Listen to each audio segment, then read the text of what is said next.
ба тамошои рақобати паҳлавони тоҷикистон Мансур Раҳмон ки бо ҷудогӣ кабуд бар муқобили ҳарифаш аз кишвари Қазоқистон Одил Оразбоев ҳунарнамоӣ мекунад. Акнун дар аввалин расишҳо Оразбоев инҷо мехост иҷрои усул намояд, аммо Мансур Раҳмон ин ҳолатро хеле хуб пай бурд.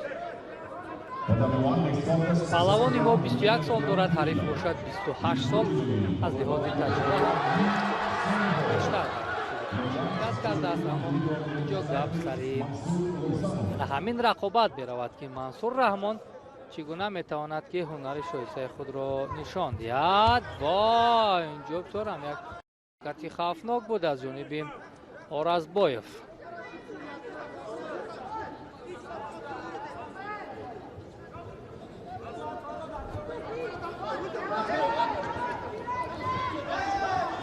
албатта солҳои охир амакунун Мансур Раҳмон кӯшиш мекунад ки дар вазни ҷамъи 100 килограмм ҳамон таҷрибаи худро ғанитар гардонад, ҳайати мунтахаби кишварро мукаммалтар кунад, аммо инҷо вазне хушбахтона ин ҳолатро довар боз дошта буд, вагарна барои Мансур Раҳмон бисёрам ҳолати хатарнок буд. Муҳаммадмурод Абдураҳмонов тавсия медиҳад ба Мансур Раҳмон. хуб, аз ҷиҳати вазн маълум аст ки паҳлавони Қазоқистон бузургтар аст, вазнаш зиёдтар аст, аммо боки нест.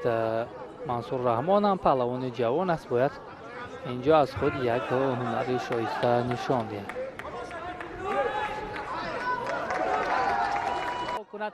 бисёрам ҳолати мувофиқ аст барои паҳлавони мо, аммо натавонист. соли 2019 дар чемпионати Осиё ва Уқёнусия нишони биринҷӣ дошт Мансур Раҳмон ва ҳамзамон дар Алмато дар ҷоми Осиё миёни наврасон ҳам як нишони биринҷиро ба даст овардааст. дар мусобиқоти Гранд Слам бори сеюм аст ки ҳузур пайдо мекунад соли 2021, 22 ва ҳамакунун 23. аммо таҷриба албатта марҳила ба марҳила хубтар мешавад ва мо танҳо дар ин рақобат умед дорем ки ӯ ғалаба мекунад. ҳариф бошад аз мусобиқоти Гранд Слам як нишони биринҷӣ дорад аллакай.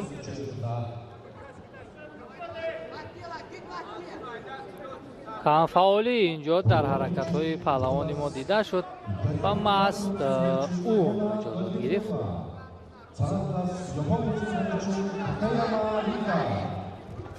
ва мавқеият бисёрам хатарнок барои ҳарду, аммо имкон дорад Мансур Раҳмон танҳо инҷо кӯшиш кунад ки ҳарифро ба тахтапӯш нигоҳ дорад, вале на.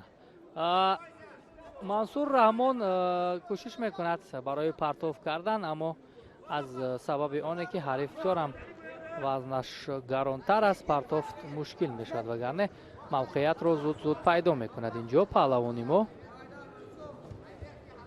аз пасгиребон акнун мустаҳкам дошт.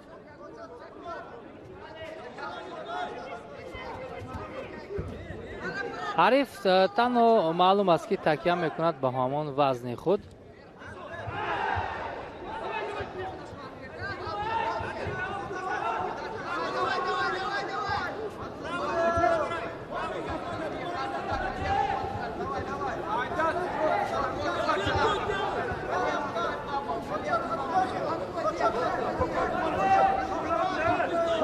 бисёрам мехоҳад ҳарифро наздик кунад Мансур Раҳмон. инҷо ҳариф худро дур мегирад ва мас ба ҳамин хотир шидои аввалро низ ба ӯ медиҳад доварбону.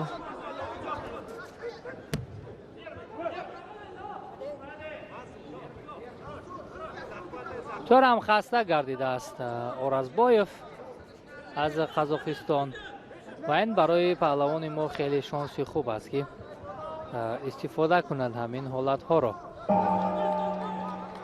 сониyaҳои ба шумор монданд. дар ҳамин сониyaҳои охир як имтиёзе агар ба даст биёрад Мансур Раҳмон, бисёрам барояш хуб мешавад, аммо бо ин равиш на.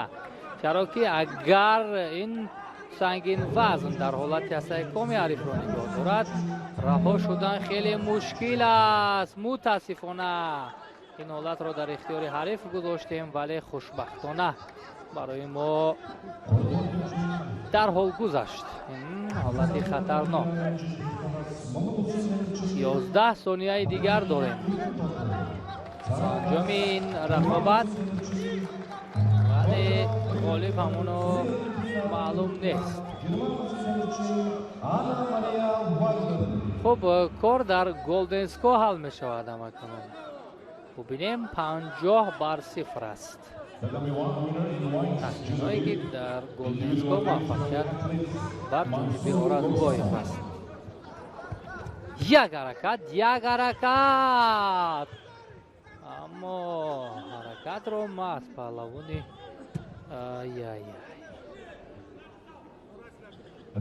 آسانی تسلیم بشود اینجا منصور رحمان و عادل اورازگویف باشد راه خود را به مرحله دیگر میبرد که آنجا با ریچارد سپارچ هنرنمایی میکند. یکی از پهلوانان بسیار هم صاحب تجربه. این آخرین رقابتی مرحله اول بود. اکنون رقابت ها در مرحله های بعدی ادامه میکنند.